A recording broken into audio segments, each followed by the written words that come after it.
El Colegio de Sinaloa presenta En Curso, una ventana a las actividades de El Colegio de Sinaloa.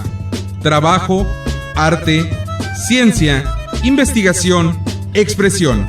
En Curso. Comenzamos.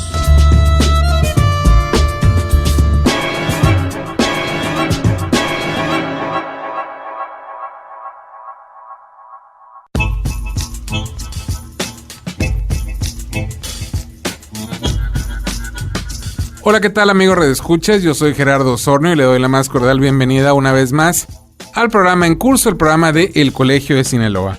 Hoy vamos a tratar un tema muy interesante, la mujer empresaria y ejecutiva en México. Estaremos platicando en los próximos minutos con la doctora Gina Saludowski Cooper, quien estuvo recientemente en el Colegio de Sinaloa para dictar una conferencia sobre ese tema.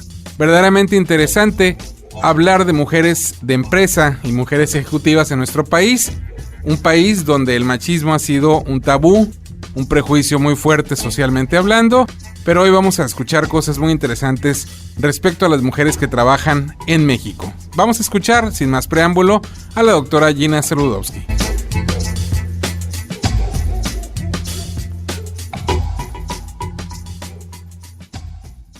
Le damos la más cordial bienvenida al programa En Curso, el programa de El Colegio de Sinaloa, la doctora Gina Saludowski, que nos visita en nuestra institución y quien amablemente ha accedido a estar unos minutos con nosotros en este programa. Un verdadero placer que nos acompañe el día de hoy, doctora. Muchas gracias. Gracias por la invitación y un verdadero gusto estar con ustedes.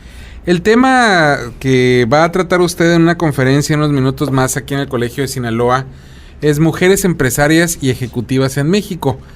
Y yo quisiera comenzar con una pregunta quizá muy básica, pero ¿cómo podríamos definir a la mujer empresaria? Porque le comento, de repente ha habido polémicas en nuestra entidad respecto a, bueno, la mujer empresaria es aquella que genera empleos, que genera productividad, etcétera, etcétera, pero también algunos defienden la señora que en casa hace algo manualmente o produce algún tipo de alimento para venderlo, que también es una pequeña empresa, a final de cuentas. ¿Cuál sería la definición correcta? ¿Desde qué momento empieza una mujer a ser empresaria?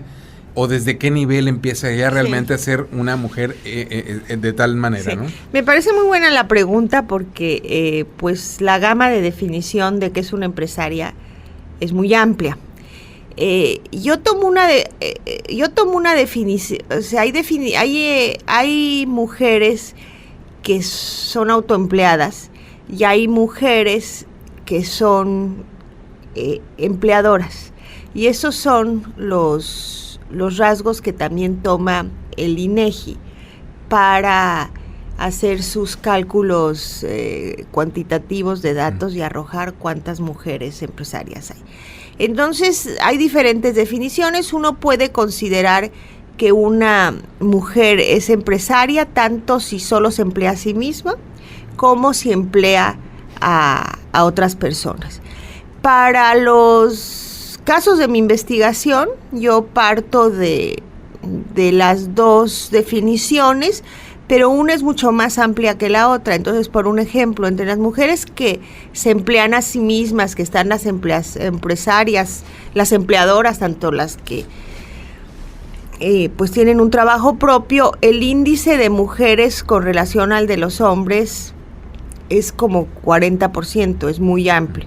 Entre las mujeres que son empleadoras, que quiere decir que aparte de emplearse a sí mismas, emplean a un trabajador más, el índice de mujeres empresarias son como el 24%. Entonces, efectivamente, las definiciones son muy amplias, ¿no? Yo no me apego más a una definición a otra, pero como soy socióloga y trato de que lo que yo encuentro en mi realidad se traduzca en tendencias estadísticas, claro, generalmente parto de aquella empresa que está en el mercado formal y que además pues contrata por lo menos un trabajador o trabajadora. Y más o menos la misma pregunta sería respecto a lo que sería la mujer ejecutiva, ¿no? Tal vez se emplea en un corporativo muy grande, sí, pero igualmente se emplea en una pequeña empresa. Claro. ¿Cómo podría ser la definición? Y luego pasaremos pues a otra. Esto es muy importante, porque qué bueno que empiece usted por eso. La mujer empresaria es dueña de su empresa, también parto de esto, o tiene una proporción mayoritaria de la misma, y tiene un cargo de dirección importante dentro de la misma. Esto también parto de mi definición, ¿no? Y generalmente están en las empresas muy pequeñas y de ciertos sectores. Por ejemplo, en el sector servicio, en el sector educativo, en el sector turismo. Ahí hay una gran presencia de las mujeres empresarias, y generalmente en el ámbito que emplea menos trabajadores o trabajadoras, es decir, en 5 empleados, 10 empleados, 15 empleados. En las empresas más grandes hay menos mujeres empresarias que son propietarias. En cuanto a las mujeres ejecutivas, y me alegra la pregunta porque a veces las definiciones no están muy claras, son aquellas mujeres que no son propietarias de la empresa donde trabajan. A menudo pues puede ser una corporación, y tienen un cargo de decisión económica en esa empresa. Y a medida, y yo parto de aquellas, o trato de centrarme en aquellas que tienen cargos ejecutivos importantes en los niveles de decisión más altos. Doctora, ¿cabría en esta última definición de mujer ejecutiva la mujer que trabaja en el sector público y que también tiene capacidad de decisión? Si bien no son empresas, claro, la mayoría, porque hay poca empresa pública, claro, ya en el país, pero también trabajar en cargos gubernamentales, claro, de decisión, no de elección popular, pero sí de decisión administrativa, económica. ¿Puede caber este tipo de mujeres? Bueno, claro, lo que pasa es que a ellas se les refiere más como funcionarias, ¿no? O sea, de hecho, en la rama de funcionarias puede haber funcionarias del sector público y funcionarias del sector privado. A las que yo llamo ejecutivas, por alguna, sí, claro, definición, son las que están en el sector privado, para marcar un poco las diferencias. Pero desde luego la rama de funcionarias pues incluye a las del sector público y a las del sector privado. Doctora, también, bueno, usted es socióloga, y la pregunta más pertinente aquí, que creo mucha gente que nos está sintonizando podría tener, es precisamente cómo es actualmente la vida de la mujer empresaria, específicamente la mujer empresaria en México. Ya aprendimos a trabajar para las mujeres, los hombres en México. Hay que recordar, y no es secreto, el machismo ha sido, claro, una característica de nuestra sociedad, y todavía quedan no rescoldos, sino muestras tangibles de lo mismo. ¿Qué tan difícil ha sido para la mujer empresaria, o está siendo todavía, desarrollarse en un país de machos? Claro, bueno, esto es una pregunta muy buena. Lo que está pasando en muchísimas parejas y muchísimas familias es que es una parte muy pequeña y muy privilegiada de la población que puede vivir solo del ingreso del marido, como se decía antes, ¿no? Sí, claro. De una forma creciente, pues las clases medias, y pues viven de 2 ingresos, y cuando los hijos crecen, también se espera, si siguen en la casa, pues que colaboren. Por otro lado, hay pues la crisis económica y la inestabilidad del empleo para hombres y mujeres ha hecho que ya no haya trabajos seguros para los hombres, no para muchos hombres, claro, porque se desplazan por la automatización. Entonces, es una realidad que las mujeres están insertando crecientemente en el ámbito económico, y es una realidad que están fundando sus propias empresas. Lo que pasa es que a veces no se les reconoce esta función y la importancia de esta función, ¿no? Parece que solo están haciendo una labor secundaria, que si tienen una bonatería, o si tienen un negocio de alimentos, o un pequeño restaurante, parece ser que se piensa que es complementario el ingreso, y realmente en muchas parejas no lo es. Y luego esta discriminación efectivamente existe, y depende mucho a veces del ámbito en el que se desarrollen las mujeres empresarias.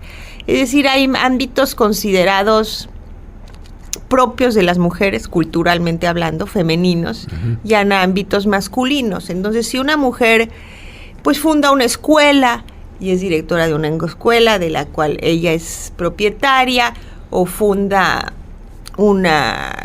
una pequeña negocio de pasteles, una pastelería, se considera que es más apropiado para las mujeres y hay menos discriminación. Si una mujer se inserta en una cuestión que tenga que ver con negocios de manejo de autobuses o de sectores de la construcción o de sectores de la minería, hay pocas mujeres ahí y también enfrentan mucho más cuestionamiento, como diciendo, ¿qué hace una mujer aquí? No puede, es territorio de hombres, ¿no? Entonces se enfrentan a un no reconocimiento de su labor, tanto en términos económicos como lo que están haciendo. Ellas mismas a veces dicen, ¿qué haces usted? No, pues solo no hago nada, solo salgo aquí a mi restaurante 5 horas al día, resulta que trabajan en el restaurante, ¿no? Entonces hay una falta de reconocimiento a su trabajo y a lo que aportan económicamente, y hay una pues una cuestión cultural de que hombres y mujeres tienen que desempeñarse en ciertas áreas, y cuando las mujeres inciden en estas áreas que se consideran masculinas, pues tienen mucho más problemas, ¿no? Claro. ¿Por qué va a estar una mujer en un negocio de la construcción? Se sospecha mucho de ella, se le agrede. Claro. ¿No?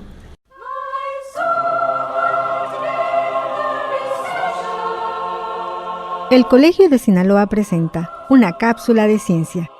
La hipertensión es la enfermedad más común en el adulto mexicano, pues 3 o 4 de cada 10 la padecen. Es una enfermedad sin molestias, lo que incrementa la probabilidad de sufrir infarto del miocardio, infartos cerebrales o insuficiencia renal.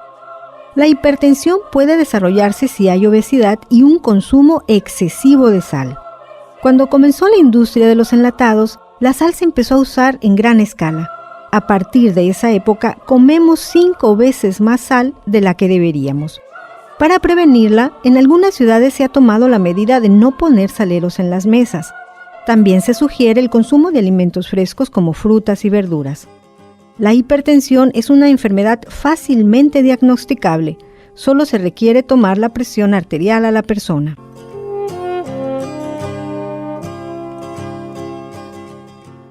Este programa es apoyado por el Consejo Nacional de Ciencia y Tecnología.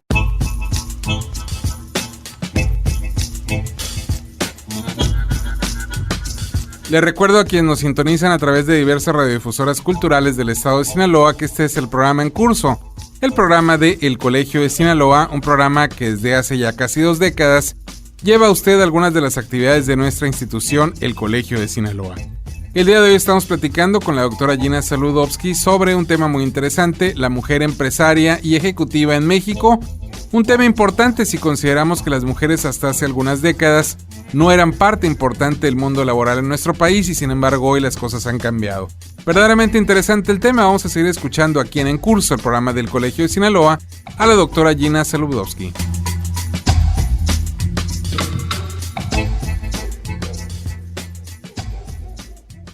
¿Cuáles serían las actividades que en su investigación haya encontrado más raras, digamos, por decirlo de alguna manera, a la que donde haya una mujer empresaria dueña de algún tipo de organismo, de organización empresarial, que más allá de los que ya mencionó de la industria de la construcción y algunas similares, alguna otra que sea poco probable, pues pero que sin embargo como exista? una empresa de transportistas, sí, por ejemplo, donde una mujer tenga que estar a cargo, o sea, dueña de camiones, de carga, por ejemplo. Sí. ¿No? Me imagino que o sea, ni siquiera pensamos, ¿no?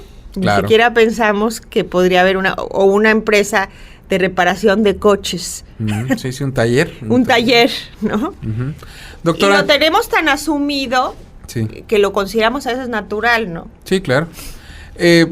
Como mencionamos hace rato, en un país donde el machismo ha sido desafortunadamente una constante durante siglos, puede ser, digamos que soportable para muchos hombres trabajar para una mujer cuando ella es la dueña de la empresa. Pero ¿qué sucede con la ejecutiva? que no es necesariamente la dueña de la empresa, la propietaria, pero tiene mandos de decisión y tiene gente a su cargo. Claro. ¿Qué es más, ha sido también más complicado? ¿O es una posición más complicada incluso que la de la empresaria? Bueno, es difícil así generalizar, no hay que fijarse en cada caso, pero lo que sí es cierto, y usted comparaba con el sector gubernamental, que hasta hace algunos años había mucho menor presencia de las mujeres directivas en el sector privado de las grandes corporaciones que en el sector público. Entonces, y lo que se observa generalmente en las corporaciones privadas, algo que se ha llamado en inglés glass ceiling o techo de cristal, es decir, una barrera invisible que no se ve, pero está ahí. Entonces, todos estamos acostumbrados a que cuando entramos a una oficina, y eso tiene que ver a una gran oficina pública y privada, pues en los bajos niveles están las mujeres, son las secretarias, son las recepcionistas, son las que nos llevan el café, y a medida que uno asciende en la pirámide organizacional, pues hay menos mujeres, ¿no? Claro. Y esto a veces también depende del tipo de cargos. Hay mucho más mujeres como directoras de recursos humanos, por ejemplo, o como directoras de comunicación, directoras generales de una empresa, sí, claro, de una gran empresa, que como directoras de producción, por ejemplo, directoras generales. Y hay muy pocas mujeres como directoras generales de una empresa. Apenas, si uno toma en cuenta las 500 grandes compañías de México, son como el 9%, o sea, realmente es muy estrecha la participación de las mujeres en las grandes cargos. Es una cuestión que está cambiando porque un número creciente de empresas privadas, sobre todo las grandes empresas, las grandes corporaciones que son transnacionales o multinacionales, tienden a tomar políticas de diversidad y políticas de apoyo para el ingreso de las mujeres. Entonces, esto está cambiando poco Doctora, a poco. ¿hay algún índice que nos pueda señalar el nivel de productividad de una empresa a partir de ser dirigida por una mujer o tener mujeres ejecutivas? Sí.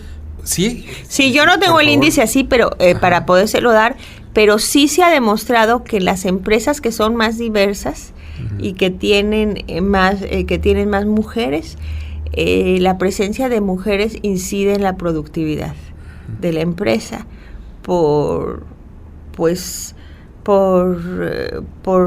la carga cultural y por las aportaciones de las mujeres, ¿no?, al códigos de las empresas. Las leyes que se han modificado, las inercias sociales que también se han tratado de modificar para la equidad de género, ¿han colaborado en el desarrollo de la mujer empresaria, de la mujer ejecutiva en México, digamos en los últimos 15, 20 años, que ya incluso es un asunto de realidad más allá de una mera corrección política? Mira, en el ámbito de las empresas hay muchos programas, claro que hay muchos programas, pero generalmente dirigidas a grupos muy pequeños, que se vinculan a las mujeres a nivel micro o a las autoempleadas como forma de salir de la pobreza.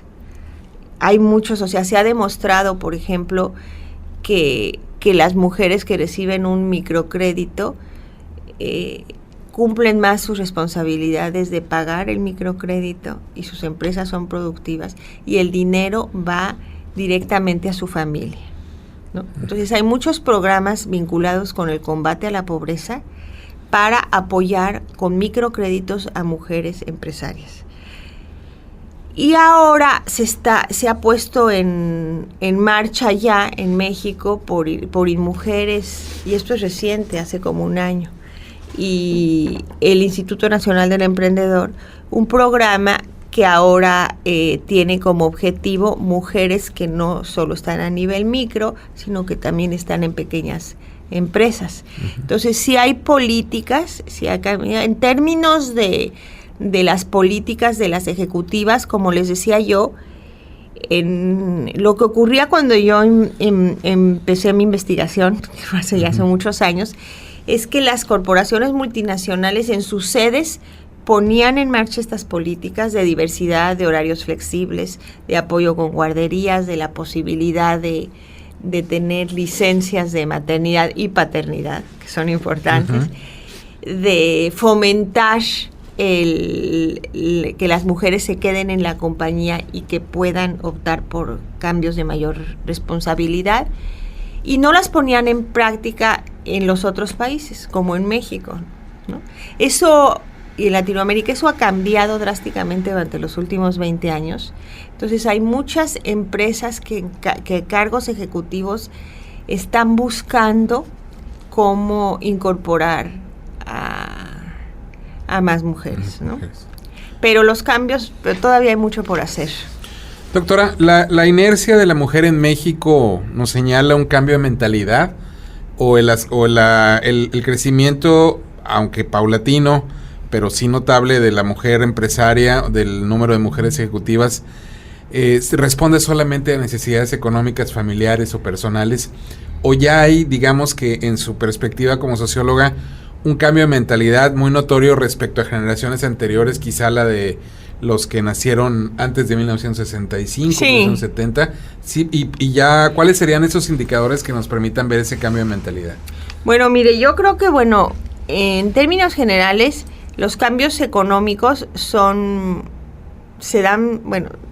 generalmente se han dado primero que los cambios culturales, aunque no es una generalización, ¿no? O sea, las mujeres están trabajando, están incidiendo en el ingreso, pero culturalmente se piensa que todavía no lo hacen. Las familias y las responsabilidades de las familias no cambian a la par. Ella sigue encargada del cuidado de los hijos y de las responsabilidades domésticas, aunque los dos trabajen. Hay muchas cuestiones así culturales que no cambian.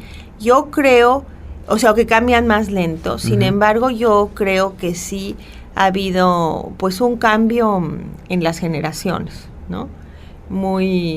Bastante notable en términos de las expectativas, ¿no?, de las mujeres. Y bueno, el futuro.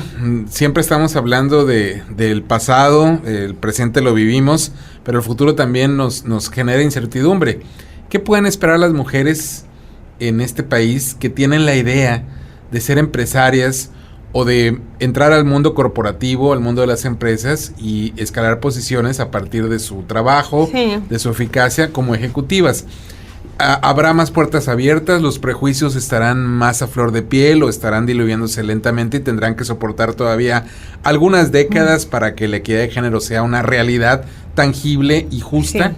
¿Qué sucede? Bueno, yo creo que sí, inevitablemente hay cambios. Por lo menos hay un cambio a nivel de conciencia, en la medida en que ya se está tratando el tema. O sea, y que se hacen estas preguntas. Antes se consideraba a veces como un fenómeno natural. O sea, es un fenómeno natural que las secretarias sean mujeres y los hombres sean jefes, ¿no? O sea, ni siquiera se cuestionaba que era un producto de la sociedad. Yo creo que sigue habiendo esto, ¿no? Como si las mujeres naturalmente estuvieran preparadas para ser secretarias y no los hombres, no los secretarios de Estado, secretarias y no los hombres, y lo pensamos como pues que así es, y ni siquiera nos ponemos a pensar que las oficinas podrían estar estructuradas diferente, ¿no? Entonces yo creo que hay un cambio en la conciencia porque se está hablando de estos temas, y realmente yo creo que el cambio más importante es cultural y se tiene que dar para hombres y para mujeres. O sea, yo pienso que es muy importante que este tema no solo se vea como un tema de mujeres, sino como un tema de género, o sea, de hombres y mujeres, porque así como a las mujeres, a las mujeres se les restringe estar en posiciones de decisión, y sobre todo en posiciones de decisión política y económica, los hombres pues también se les restringe el tiempo de estar con sus familias, claro, ¿no?, el tiempo necesario para su paternidad. A veces hasta se sospecha de ellos cuando no van al trabajo porque se quedan al cuidado de sus hijos. Recientemente en México, por primera vez en muchos años, la reforma a la ley del trabajo incorporó 5 días de licencia de paternidad, que es muy poco, pero es importante. Claro. Entonces yo creo que así como se ha dado en los deportes, en mi época las mujeres no estaban en el fútbol, ni estaban O sea, no se nos ocurría que las mujeres estarían participando en el fútbol, sino en cuestiones femeninas, ¿no? Entonces yo creo que y lo mismo ocurre con los hombres, ¿no? Por ejemplo, se necesitan enfermeros, pero los hombres sienten que siendo enfermeros son doctores frustrados, se les cuestiona, se piensa que es una posición femenina. Entonces yo creo que la equidad realmente tiene que estar en términos culturales para lograr la equidad entre hombres y mujeres, ¿no? O sea, que los hombres tengan más derechos y obligaciones en áreas que no han tenido, como toda la cuestión de responsabilidades familiares, derecho a la paternidad y derecho a estar en ciertas ocupaciones que también se les cuestiona, como la que señalé, o un maestro de primaria, o un maestro de maternal, o sea, ¿por qué no? Claro.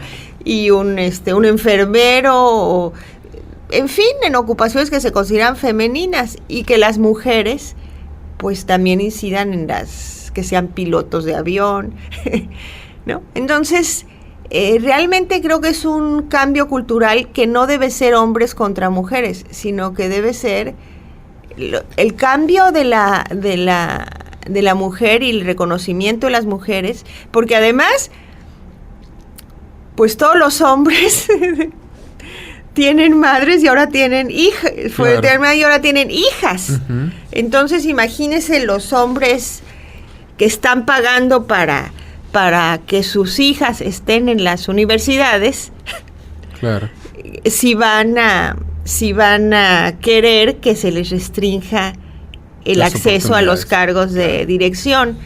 Entonces yo creo que sí es un cambio de hombres y mujeres. Creo que falta a veces mucho por recorrer, ¿no? Porque sí se viene uno pues con viejos prejuicios, con viejas obligaciones. Las mujeres sí viven una carga muy fuerte por todas las responsabilidades domésticas y en el trabajo, ¿no?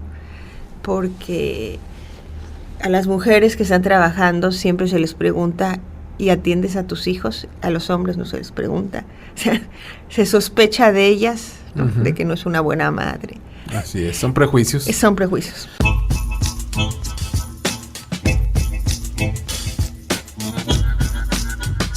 Estamos a punto de terminar el programa. Le queremos agradecer su atención a esta emisión, invitarlo también para que se sume a las diversas actividades de el Colegio de Sinaloa. Le reitero antes que nada que acabamos de escuchar una entrevista con la doctora Gina Saludowski sobre el tema Mujeres Empresarias y Ejecutivas en México. Para estar al día en las actividades del Colegio de Sinaloa, poder obtener información de horarios y días precisos de cada una de las actividades de nuestra institución, acudiendo en la ciudad de Culiacán a la calle Antonio Rosales 435 Poniente, código postal 80,000, o también llamando en horas de oficina a los teléfonos en la capital del estado sinaloense 716-1046 y 716-1050, ambos con LADA 667. Desde cualquier punto también puede obtener información de El Colegio de Sinaloa tecleando en la red www.elcolegiodesinaloa.gov.mx o enviando un correo electrónico solicitando información a coldecin@yahoo.com.mx. Yo soy Gerardo Osornio y esto fue una emisión más de En Curso, el programa de El Colegio de Sinaloa.